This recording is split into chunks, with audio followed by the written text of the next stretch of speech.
கிறிஸ்துவுக்குள் அன்பானவர்களே, தேவனுடைய நாமத்திற்காக எதை செய்தாலும் அதற்கு பிரதிபலன் உண்டு.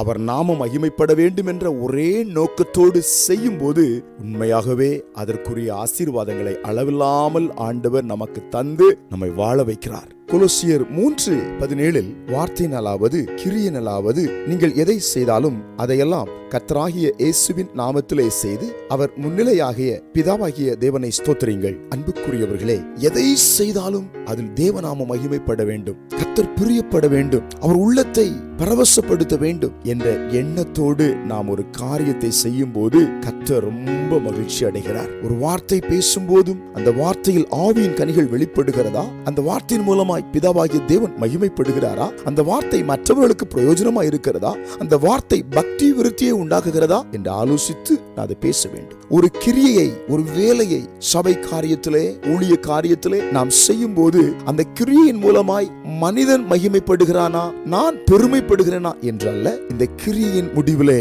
கர்த்தர் மகிமைப்படுகிறாரா, கர்த்தருடைய நாமம் உயர்த்தப்படுகிறதா என்று ஆராய்ந்து பார்த்து நாம் செய்ய வேண்டும். எல்லாவற்றையும் கிறிஸ்துவின் நாம மகிமைக்காக, கிறிஸ்துவின் முன்னிலையிலே, கிறிஸ்துவை முன்னிட்டு நாம் செய்யும் போது பிதாவாகிய தேவன் மிகவும் மகிழ்ச்சி அடைகிறார். எனவே இந்த நாளிலே குடும்ப காரியங்கள், திருமண காரியங்கள், பிசினஸ் காரியங்கள், ஊழிய காரியங்கள் எதுவா இருந்தாலும் ஆண்டவர் பிரியப்படும்படி செய்து பாருங்கள். உங்கள் கஷ்டங்கள் மாறும், உங்கள் நஷ்டங்கள் மாறும், உங்கள் தோல்விகள் மாறும், உங்கள் விரக்திகள் மாறும். ஒரு மகா பெரிய ஜெயத்தை பெற்றுக்கொண்டு பிரகாசிக்க முடியும். ஆமென். ஜெபிப்போம். அன்பின் பரலோக பிதாவே, இந்த காலை வேளையில எதை செய்தாலும் தேவநாமத்துக்காய் செய்ய வேண்டும் என்ற ஒரு போதனையை எங்களுக்கு தந்து எங்களை தேவன் கற்றுக் கொடுப்பதற்காக ஸ்தோத்திரம். இந்த வேளையிலும் அதற்காக எங்களை அர்ப்பணிக்கிறோம். ஜெபத்தில் இணைந்திருக்கிற பிள்ளைகள் அதன்படி வாழ கர்த்தர் கிருபை செய்யும். போராட்டங்கள் மாறுகிறது. இயேசுவின் நாமத்தில் ஆமென்.